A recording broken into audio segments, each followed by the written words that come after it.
Welcome to my YouTube channel hub of education. आज हम discuss करने जा रहे हैं फैक्टर्स अफेक्टिंग इंडिविजुअल डिमांड। तो फ्रेंड, जैसे कि हमें पता है कि कोई भी चीज़ हम डिमांड करते हैं, कोई भी चीज़ हम परचेज करने चाहते हैं, तो काफ़ी सारे फैक्टर्स होते हैं जो उसको इफ़ेक्ट करते हैं, जैसे कि टेस्ट और प्रेफरेंस हो गई, इनकम हो गई, रिलेटेड गुड्स के प्राइस हो गए, एट्सेट्रा। तो पहला हमारे पास फैक्टर कौन सा है? Price of a commodity. The price of a commodity is inversely proportional to quantity demanded. किसी भी चीज़ का प्राइस और डिमांड इनवर्सली रिलेटेड होते हैं, मतलब अगर प्राइस इंक्रीज होगा तो डिमांड डिक्रीज हो जाएगी, अगर प्राइस डिक्रीज होगा तो डिमांड इंक्रीज हो जाएगी। इसमें हमें एक चीज़ ध्यान में रखनी है कि अदर फैक्टर्स रिमेन्स कांस्टेंट।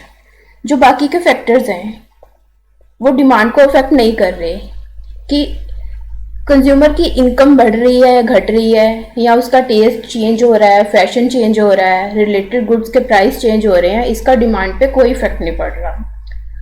तो क्या पढ़ा हमने इसमें कि प्राइस और डिमांड का इनवर्स रिलेशनशिप है। ठीक है, नेक्स्ट है हमारे पास प्राइस ऑफ रिलेटेड गुड्स। तो फ्रेंड्स, रिलेटेड गुड्स कौन से होते हैं कि जब हमारे पास दो प्रोडक्ट्स हैं, दो आइटम्स हैं, अगर एक का प्राइस चेंज होने से दूसरे की डिमांड पे कोई इफेक्ट पड़े तो उसको हम क्या कहते हैं? Related goods. ठीक है, रिलेटेड गुड्स कौन सी होती हैं? Substitute goods. इनको हम कॉम्पिटिटिव गुड्स भी कहते हैं। Those goods which can be used in place of specific good. There is direct relationship between price of one commodity and the demand of another commodity. Substitute goods वो goods होती हैं जो हम एक दूसरे की प्लेस पे यूज कर सकते हैं, जैसे टी एंड कॉफी। सपोज कीजिए चाय के रेट बढ़ गए हैं, चाय के प्राइस बढ़ गए हैं, चाय पत्ती के, तो हमने क्या किया? हमने कॉफी पीनी शुरू कर दी। तो इससे हम क्या देख सकते हैं कि प्राइस टी के बढ़े और डिमांड कॉफी की बढ़ गई। So there is direct relationship between price of one commodity and the demand of another commodity. ठीक है, नेक्स्ट है हमारे पास complementary goods. Friends, complementary goods कौन से होते हैं? जो हम ज्वाइंटली यूज करते हैं। Complementary goods are those that used jointly. There is inverse relationship between price of one commodity and the demand of another commodity. Complementary goods वो होते हैं जो हम jointly use करते हैं, जैसे कार एंड पेट्रोल। तो इसमें फ्रेंड्स क्या होता है? इनका इनवर्स रिलेशनशिप होता है आपस में। जैसे प्राइस एक कमोडिटी के इंक्रीज हो रहे हैं और डिमांड दूसरी कमोडिटी के डिक्रीज हो रहे हैं। ठीक है, फॉर एग्जाम्पल हम कार एंड पेट्रोल की एग्जाम्पल लेते हैं। सपोज कीजिए कार के प्राइस बढ़ गए, तो क्या हो गया? जब कार के प्राइस बढ़ गए तो लोगों ने कार खरीदनी कम कर दी। जब कार के प्राइस इंक्रीज हो गए तो पेट्रोल की डिमांड अपने आप डिक्रीज हो गई। अगर इंसान के पास कार ही नहीं होगी तो वो पेट्रोल क्या करेगा? ये था हमारे पास price of income of consumers. Income and demand is directly proportional to each other in normal goods. Income और डिमांड का डायरेक्ट रिलेशनशिप कि अगर कंज्यूमर की इनकम इंक्रीज हो रही है तो उसकी डिमांड भी इंक्रीज होगी। बट इसमें हमारे पास एक कंडीशन है कि अगर तो गुड्स नॉर्मल गुड्स हैं तो इनका रिलेशनशिप डायरेक्ट होगा। ठीक है, नॉर्मल गुड्स कौन से होते हैं? जैसे क्लोथ, फर्नीचर, कार, मोबाइल्स, ये हो गए हमारे नॉर्मल गुड्स। ठीक है, इस केस में हमारा क्या है? डायरेक्ट रिलेशनशिप कि इनकम इंक्रीज होने से डिमांड नॉर्मल गुड्स की इंक्रीज होती है। नेक्स्ट है हमारे पास inferior goods. Income and demand is inversely proportional to each other when there is inferior goods. Inferior goods friends कौन से होते हैं? चीप थिंग्स, सस्ती चीज़ें या घटिया चीज़ें। ठीक है, जब हमारी इनकम बढ़ती है तो हमारा लाइफस्टाइल अच्छा होता है, स्टैंडर्ड ऑफ लिविंग चेंज होता है, तो इससे क्या होती है? हमारी इंफीरियर गुड्स की डिमांड डिक्रीज हो जाती है, हमारा फैशन चेंज हो जाता है, हमारा टेस्ट चेंज हो जाता है। तो हम क्या सोचते हैं कि अब हम अच्छी चीज़ें यूज़ करें, बेटर चीज़ें यूज़ करें। सपोज कीजिए पहले मैं बर्गर खाती थी नॉर्मल शॉप से, ठीक है, तो अब जब मेरी इनकम इंक्रीज हो चुकी है तो मैं मैकडी जाना पसंद करूंगी।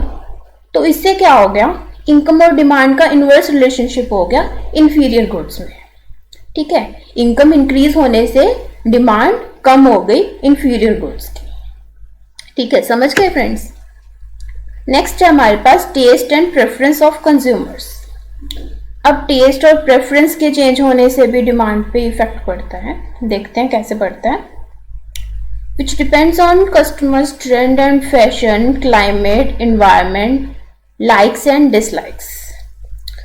जब ट्रेंड चेंज होता है, फैशन चेंज होता है, ठीक है, क्लाइमेट चेंज होता है, कंज्यूमर की लाइक्स और डिसलाइक्स चेंज होती है, तो इससे डिमांड पे इफेक्ट पड़ता है।